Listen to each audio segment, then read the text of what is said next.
Hey everybody, welcome to TIW Podcast. I'm Eric, and today I watched WWE SmackDown episode 1072 and 205 Live episode 169, both broadcast on March 6th, 2020. So, before I get into these episodes, I did want to mention that tickets went on sale for 2 weeks after WrestleMania for NXT, and those tickets are for Wednesday. So it looks like the week after WrestleMania, NXT being on Tuesday is a one-time thing. There's been some speculation that earlier this week that there's going to be like a huge announcement that'll change the landscape of WWE in some way, like some major announcement. Nothing like that has materialized yet. Big speculation. One of the pieces of speculation was going to be that the schedule of the shows may have been swapped around, but that doesn't seem to be the case, at least not in the manner that would have had NXT going on Tuesdays instead of Wednesdays, if that meant anything for everything that's going on. So anyway, just thought I'd mention that. They still haven't put tickets out there, made announcements or anything about, or maybe they have as of this morning. I haven't checked today yet, but for the April 1st episode of NXT, the last episode before TakeOver. So I'm waiting to find out what that situation is so that I can check it out, make the plans, all of that, because I'm currently planning on getting into Orlando on that Wednesday, so specifically so that I can see NXT that night. So hope they announce that soon. So anyway, let's see. SmackDown, we open up with a moment of bliss. The first moment of bliss that's taken place inside the ring, I think. Every other one has been over on the entrance way. So I think they did this because of how many people were involved in this particular episode of Moment of Bliss. But Nikki is back. The last Moment of Bliss, she was not there because I guess she was sick. But most of the NWO are here to be interviewed by Alexa and Nikki. Nikki really fangirls out, wants to get a selfie with them. But it's Scott Hall, Kevin Nash, and Sean Waltman are the three who are there. So Hogan is not there. But it was still, there's some good there's some good moments in this interview, but also some awkward moments where either cues were missed or lines were forgotten or whatever, as they were like waiting for the interruption from Sami, Shinsuke, and Cesaro to happen. But she did ask about Goldberg. She asked Kevin Nash any advice that he might have for Roman Reigns, and Kevin says, "Well, what he's gonna need is Scott Hall and a cattle prod." So I forgot that they call it. I keep calling it a taser, but it was a cattle prod, which is basically a taser. I don't know if tasers were even a thing. Only cattle prods were a thing back then. Maybe. I don't know. At least in popular culture, nobody talked about tasers. They talked all about it was all about the cattle prods. But anyway, they go face to face, these two trios, and they had a great line that I think it was Nash who said it. He said that Sami Zayn looks like Seth Rogen after 2 weeks of stomach flu. That was pretty great. But anyway, Braun Strowman arrives. They run away, and that's our preview for their 3-on-1 handicap match for the Intercontinental Championship on Sunday. And I think that's going to be a fun match. It'll be kind of it's tough because Braun shouldn't lose, but also that he shouldn't win in this situation. So I don't know. We'll see how that plays out. This episode should be a preview for Elimination Chamber, so I will go through the entire card at the end of this episode. Then we had Naomi and Lacey team up again to fight Sasha and Bayley. Sasha gets the win after hitting Naomi in the corner with a double stomp. That was a pretty good finish. I like that maneuver, and her pin technique was solid there. So backstage afterwards, Sasha is offended that the Bellas are getting into the Hall of Fame before them. And Bayley says, screw the Bellas. We're going to skip Evolution. We're going to skip WrestleMania. We're going right into the Hall of Fame. Because this is the role model era of dominance. They've gone past the women's Evolution era.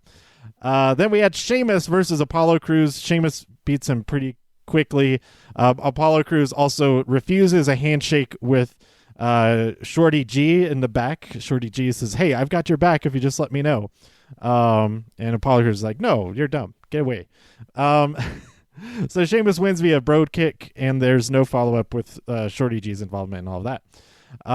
Then we have Drake Maverick. He wants the opportunity to fight Daniel Bryan, so he approaches Drew Gulak and says, hey, give me some tips. I want to do this. Let's make this happen. And Daniel Bryan walks up to him and is like, oh, what were you saying about my weaknesses in roundhouse kicks?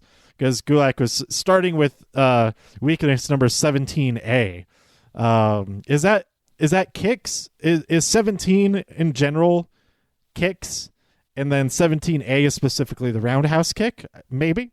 But how do you get so far down the list to finally get to kicks, if that's the case?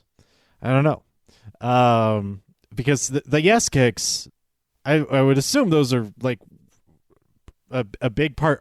How are yes kicks not part of 17A? Maybe 17 is secondary kick maneuvers or something. Anyway, Daniel Bryan challenges Drew Gulak to a match on Sunday if he has all of these weaknesses figured out. Why don't you face me yourself? Then we have Carmella and Dana Brooke team up to fight Sonya and Mandy. Mandy wins via big running knee, which is awesome. And also Dolph was out there with them, and he provided a distraction that led to Mandy and Sonya getting the upper hand to be able to hit that very impressive running knee. Then we had a Firefly Funhouse episode about why he's challenging John Cena, and Rambling Rabbit says, oh, it's because 6 years ago he totally humiliated you, defeated you at WrestleMania and all of that. And he explains that time can hurt or heal, and he's a big John Cena fan because his whole wall is full of John Cena pictures. And he says, I thank you and I forgive you, because without you, I wouldn't have become this or whatever. But John Cena also helped create The Fiend, and The Fiend isn't forgiving, and Cena's got to watch out. Then we have Corbin getting interviewed in the back. Corbin makes an appearance this episode. Roman Reigns does not make an appearance in this episode. What is going on? But Elias interrupts Corbin as he is about to talk about his plans for WrestleMania. So I think that's the plans. They're right there. Elias versus Corbin. I don't know why that singles match needs to happen on an already huge card, but maybe they're both going to be in the Battle Royal and it comes down to them at the end. That could work, probably, maybe. And then we had the tag team gauntlet, which was pretty good. It was like 40 minutes total, something like that. It did end sort of abruptly, and it did end like 2 minutes before 8 o'clock or 10 o'clock, wherever you're watching the show. And it ended to have an XFL commercial. I'm thinking, did they really just end the show too early so they could air their own XFL commercial outside of regular advertising time? And the answer is most likely yes. That's exactly what they did. But anyway, we started off with New Day versus Heavy Machinery. Heavy Machinery won Then Lucha House Party, Lince Dorado and Gran Metalik came out, and they were also defeated. Then the Usos were the next challengers. Heavy Machinery defeated them. These last two, they were like roll-up, like reversal type situations. That it was like stunning. I thought that Heavy Machinery was defeated, but they did get those reversals right at the end. And I'm like, oh wait, what? So they're still in this. This is crazy. Miz and Morrison, same thing. But Miz and Morrison, the current champions, are very upset about this, and they start to beat up Heavy Machinery before the final opponents come out. Mandy looks pretty upset that they're getting beat up, but Dolph is like, nah, don't worry about the guy. What are you doing? What do you care about these guys?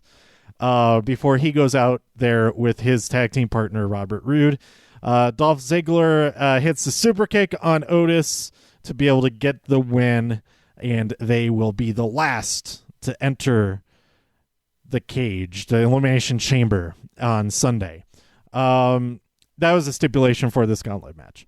So, yeah, I'm really looking forward to that match. I'm sure Mandy and Sonya will play into it to some degree, whether it's beforehand or actually during the match, and that could be pretty interesting. So, I'm betting on this would be a great way to go from, well, okay, so Miz and Morrison are bad guys anyway. So I guess having Heavy Machinery beat them 1-on-1 or 2-on-2 in a traditional tag team match, that would make sense anyhow. But I think that this would be a great way. I think it'll come down to them at the end. No, it won't. I think it'll come down to Heavy Machinery versus Dolph and Roode as the last two teams, because Dolph and Roode are the last ones to enter. And it'll come down to Mandy deciding who she wants to help. Like, Dolph will probably be wanting her to help him, but something will have happened that she realizes, oh, I made a mistake. I should help this really nice guy who was a victim of a misunderstanding, and maybe even a victim of what's the word? A designed misunderstanding. That's maybe how I wanted to say that. That it was a plan was set into motion to make him misunderstand what was going on. But anyway, I think there's a lot of potential there. I think that could be pretty exciting. I do hope that the main event is the women's Elimination Chamber match.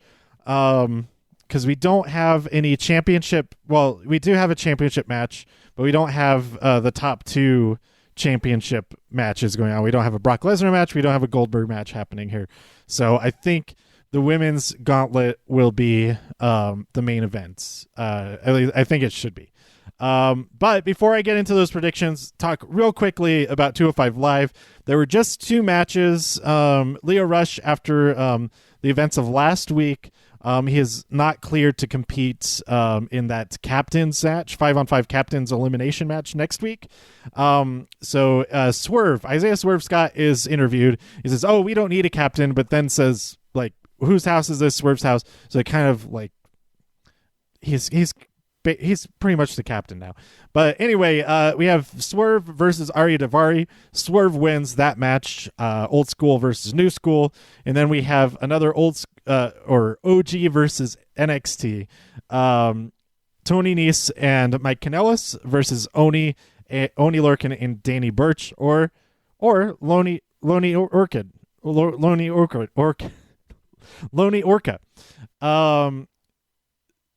So Tony Nese pins Danny Burch to get the win for that match. I didn't take any notes on specifics of what happened in those two matches, but they're the usual good solid 205 Live cruiserweight action.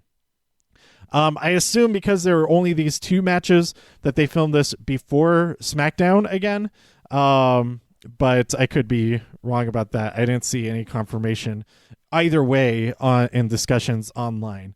Somebody did pose the question, but I didn't follow up later to see if anybody had answered it over on Reddit. Okay, so that's I am really excited. During that interview, he says I talked to the 4 other team members, and we said that we don't need a captain. And I think it was Charlie who picked up on that and is like, "Oh, wait, does that mean you already found your 5th replacement team member?" And Swerve says, "Oh, yes, we have." He does not say who it is. I take it that it's been established who all of the people picked for these teams is now. They haven't shown a graphic for that, and they haven't shown an updated graphic with a mystery 5th person on there. So I'm not sure who. I'm assuming that it's Oni, Danny, Swerve, and what's his name? Joaquin Wilde are the 4 on Team NXT. And the 5th was originally the captain, Leo Rush. But them fighting against Ari Daivari, Tony Nese, Mike Kanellis, Jack Gallagher probably, and Tony Nese is the captain, and then who else? And D. Brian Kendrick, I assume, is their team. So who could be? Okay, Joaquin Wilde. If he's not, if he already wasn't on part of the team, then he's probably the 5th member, and I can't remember who the 4th member then would have been. But maybe they get Jordan Devlin in there, the champion. That would make sense, and that would make sense why they want to keep it secret who that 5th member is, even though he is not like aligned with any of the other NXT guys right now. But Elimination Chamber 2020. Let's talk about the card. Predictions and hopes for what happens in all of these matches. First, we have the at least in the list on Wikipedia, it's hopefully it's not the first match of the show. I hope this is the main event. We have the Raw Women's Championship opportunity on the line between Natalya, Liv Morgan, Shayna Baszler, Asuka, Ruby Riott, and Sarah Logan. Yes. So I think. Okay, I for the first time in a while, I filled out my prediction sheets for on the Reddit /r/squared circle. They have a whole Google Doc, and then it's like a running tally of all the points everybody's earned. I haven't participated in a while. I think the last time was probably like Hell in a Cell or something that I remember to actually do it. But anyway, I think my number 1 pick for this, it's pretty clear. It's got to be Shayna Baszler. But if it isn't her, it could be Asuka. But I don't think it'd be Asuka, so I didn't pick her as my second choice. I only picked first and second choice for that. My second choice was Ruby Riott. I don't think Asuka will win this because she's still tag team champion, and there's got to be a tag team title match. Oh, by the way, in that moment of bliss segment, just real quick before she introduced the NWO guys, she said, "Hey, by the way, Kabuki Warriors, you can defend on every brand, so we're challenging you." Okay, on with the show. So that match has got to happen, or some kind of tag title match with Bliss Cross Applesauce versus Kabuki Warriors versus some other people. We got to get the Iconics back. I miss the Iconics. If it's a 4-way, if they do another 4-way tag title match, I'd be totally fine with that. I would be really happy to see that at WrestleMania. But so there's got to be some type of tag title match, and that's why I don't think that Asuka will win at Elimination Chamber. But she could win, and that's why she loses the tag titles. Is that she's or that's why she loses the Raw Championship match, because she's already beaten up in the tag title match. I don't know, but I don't see that as very likely. So my second pick for that, I think, is Ruby Riott. I think it could be revealed that it was all a ruse to help Ruby Riott get the upper hand. Like they make all of their competitors think that they don't get along, but really they're all working together and they'll just totally take everybody out working together. And I think that could be pretty interesting. And get Ruby Riott. It comes down to just those three at the end. That would be pretty cool. But that doesn't seem very I'm pretty sure it's going to be Shayna. Then we have Braun Strowman, the Intercontinental Champion. This is one of the... Oh, there's three. One of three championship matches. No, there's 4 championship matches. Holy cow. I totally missed that. So it's both of the secondary championships, and it's both of the tag title championships. Tag team championships. But not the women's tag title. Not the women's tag championship. Anyway, we have Braun Strowman in a handicap match for the Intercontinental Championship versus Shinsuke, Cesaro, and Sami Zayn. They've got to win it, and I hope that when they do, it then leads to Cesaro versus Sheamus for the Intercontinental Championship at WrestleMania. That would be fantastic. That would be the best. Like that, I would be the most excited for that match than anything else on the entire night. Is if we got to see Cesaro versus Sheamus for the Intercontinental Championship at WrestleMania. How awesome would that be? But we'll see what goes down. I also had the feeling maybe when so all these glitches with the circle of lights, it's pretty obvious it's got to be Ali, and I'm wondering maybe Ali goes after these guys, and we get a huge Ali versus Cesaro, or Ali versus Sami, or Ali versus Shinsuke. Any combination of that would be pretty awesome. So, but it won't be as awesome as Cesaro versus Sheamus at WrestleMania.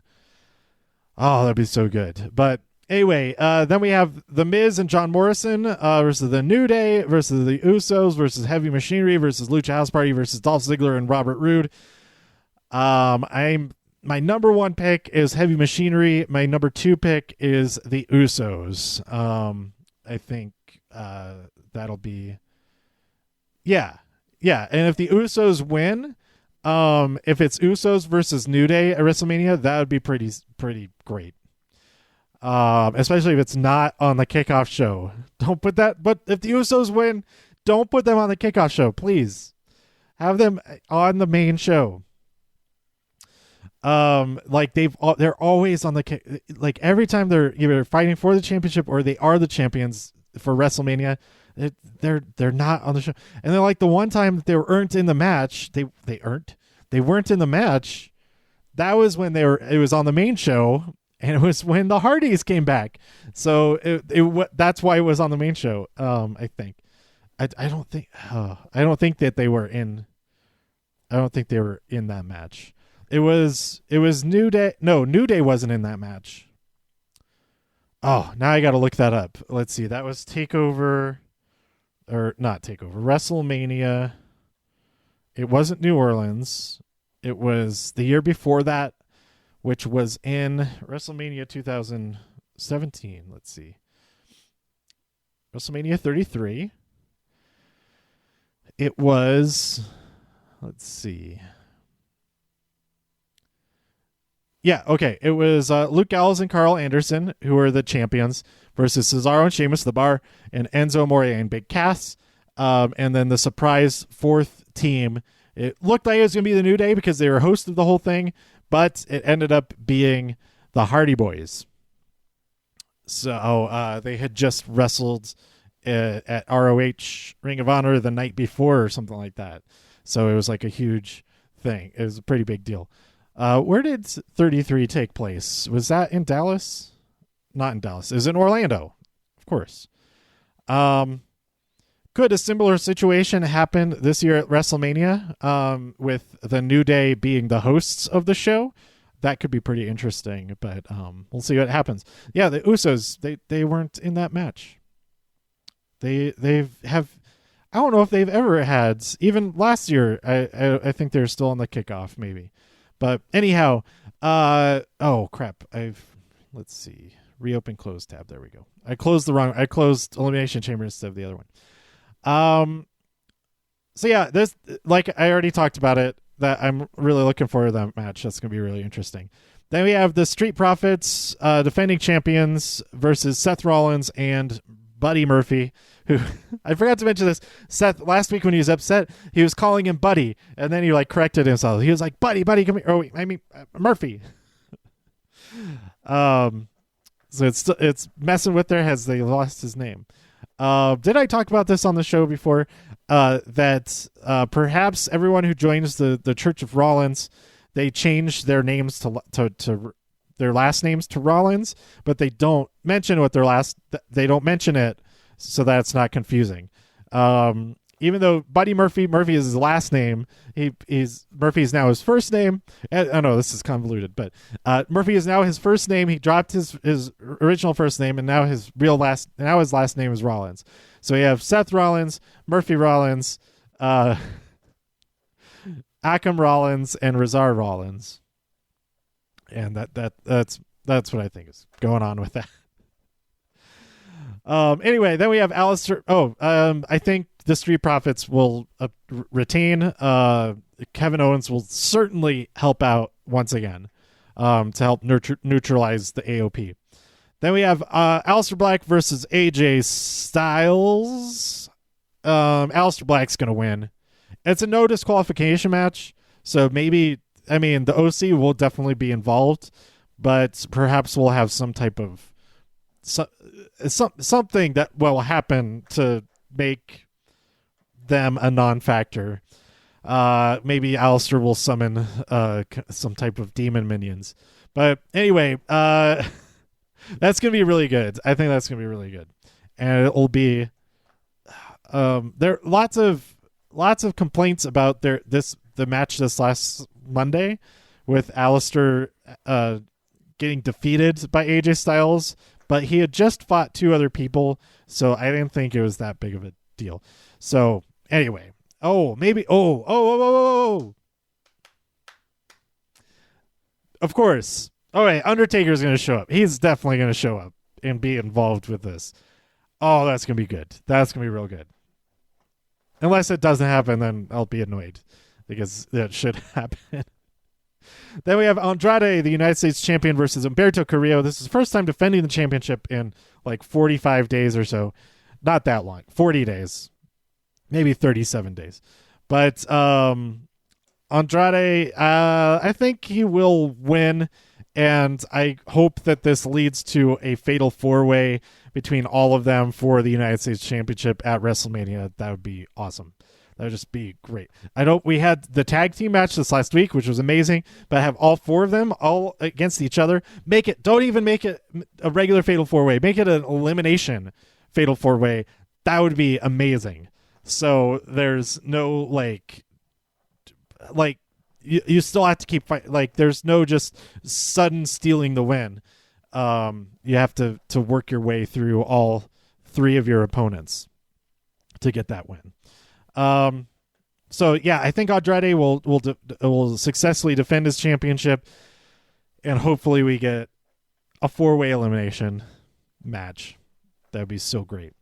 And then we have Daniel Bryan versus Drew Gulak. This is the most recent match made. Daniel Bryan's going to just wipe the floor with Drew, even though it's Drew Gulak's hometown. Is it his hometown? Yeah, it is his hometown. Drew is doomed. Drew is doomed. What has he gotten himself into? He's become overconfident in his PowerPoint analysis, PowerPoint presentation analysis. So, but that's going to be a good match. I'm going to enjoy that quite a bit. So it's notable that this pay-per-view does not have any of the four top championships. Or it doesn't have any women's championships on it.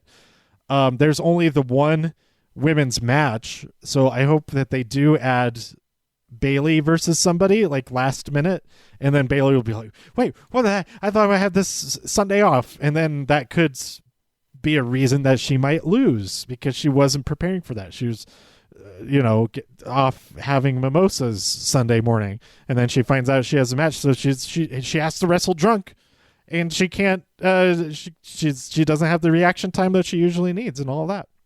And Sasha Banks also is enjoying the mimosas, and she's not as much help as she usually would be, or something like that. Make that the storyline. They're too busy partying on Sunday because they thought they had the night off. But yeah. So there's only one women's match. So I do hope they add that one. There's no Brock Lesnar match. There's no Goldberg match. There's no Roman Reigns match. There's no Corbin match. There's also no Fiend. Also no Fiend match. So it's kind of a weird card as far as that stuff goes. Like all of the top people aren't on this show, but that also means there's not a risk of those top people getting hurt on this show. You want to make sure, possibly you want to make sure that those top champions are definitely going to be able to, the worst, their challengers getting hurt is bad, but to have the whole build up to WrestleMania of whoever facing those champions, risking them getting hurt in just this last, 3-4 weeks before WrestleMania. Yeah, it does make sense. So anyway, hopefully everybody out there who's listening, you're staying healthy, keeping your hands clean and all that with all that coronavirus, COVID-19 going around. There's all kinds of stuff that's in reaction to it, to canceling and postponing major events, and so far nothing has been canceled, or not nothing, but the overall events have not been canceled for WWE stuff. It'd be interesting to see how the reaction to, because NBA is encouraging teams to just play without spectators for the next little while, and it would be really interesting to see if WWE ended up doing that, if they were forced to do that, if they had to do that. That would be pretty interesting to see a bunch of empty arena situations.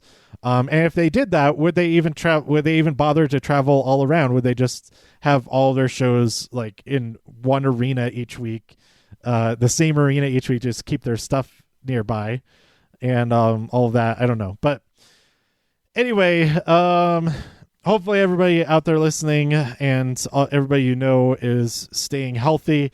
And if you do catch it and all that, hopefully you're all getting all of the medicine and medical attention that you need for it. So that's it. That's all I wanted to say on this episode for all of this stuff. I did mean to see Spencer Uncensored or whatever. What is the name of that movie? The new Mark Wahlberg movie on Netflix. It does look pretty fun. I kind of wanted to watch that before I recorded this episode, but I'll probably watch it before I watch Elimination Chamber, so I'll watch it during that. So I don't know why I feel any obligation to watch it or talk about it, but it does look pretty fun. So anyway, let me know what you thought about this week's SmackDown and 205 Live, and what your hopes for Elimination Chamber are by tweeting me at TIW Podcast. Go to TIWpodcast.com for more reviews. If you enjoyed this episode or anything else on the site, please share some links with your friends. Subscribe in iTunes, Spotify, Stitcher, YouTube, wherever you like to listen. Stay safe out there in all the infinite multiverses. Wash your hands, cover your coughs, and I'll see you next time here on TIW Podcast. Bye.